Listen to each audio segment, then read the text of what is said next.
عائشہ تنظیم ہمارے ساتھ ہیں. عائشہ ندیم نے جس طرح کہا کہ پاکستان میں کن عوامل کو سامنے رکھ کے لوگ ووٹ ڈالتے ہیں, فیملی کی سیاست امریکہ میں بھی ہے. کینیڈیز کو دیکھ لیں, بش فیملی ہو گئی, کلنٹن میں Bill and Hillary Clinton, both of them.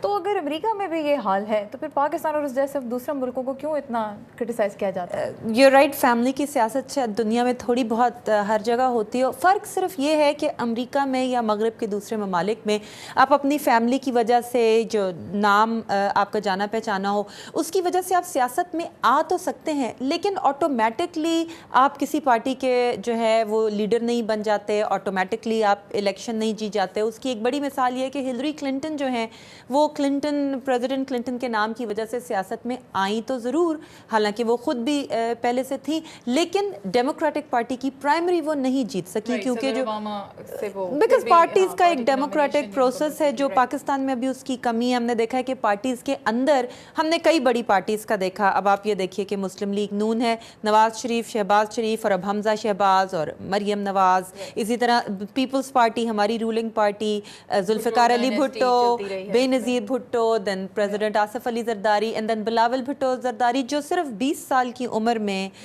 کوئی سیاسی تجربہ نہ رکھتے ہوئے بھی ایک پارٹی کے چیئرمین بن گئے. یہ لیکن انٹرسٹنگ بات ہے کہ پاکستان میں تو جس طرح فیملی کے ساتھ ایلیجنس ہے, ان کے ساتھ ایک ہمدردی لوگ محسوس کرتے ہیں ہر فیملی کے ساتھ, لیکن امریکہ میں بھی پارٹی کے ساتھ جو لوگ اپنے آپ کو منسلک کرتے ہیں, ووٹر بھی ریپبلکن ہیں تو وہ سال ہر سال ریپبلکن رہیں گے, ڈیموکریٹ ہیں تو وہ ویسے رہیں گے. درمیان کے بس تھوڑے سے انڈیسائیڈڈ ووٹرز ہوتے ہیں جو اصل میں الیکشن کا فیصلہ کرتے ہیں. کی ووٹرز انڈیسائیڈڈ, جو مڈل گراؤنڈ ہوتا ہے, جس کو کہ امریکہ کے تمام جو پریزیڈنشل کینڈیڈیٹس ہیں, اس کی وجہ یہ ہے کہ یہاں پہ جو پارٹیز ہیں ڈیموکریٹک اور ریپبلکن, وہ رائٹ اور لیفٹ ونگ پارٹی سمجھی جاتی ہیں. ریپبلکن جو ہیں وہ رائٹ آف سینٹر اور ڈیموکریٹ لیفٹ آف سینٹر.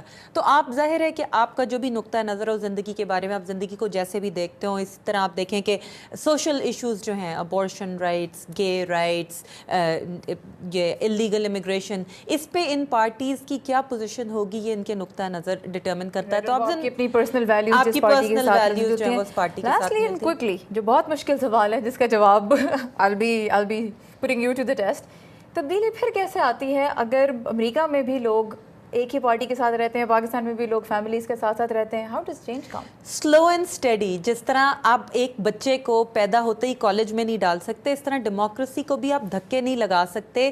اگر ڈیموکریٹک پروسیس چلتا رہے, ہر 5 سال میں الیکشن ہوتے رہیں, تو 4-5 الیکشن سائیکلز کے بعد پاکستان میں بھی ہمیں یہ تبدیلی سارا نظر آ سکتی ہے. اور ہم اس پروسیس پہ نظر رکھے رہیں گے. Thank you very much Aisha.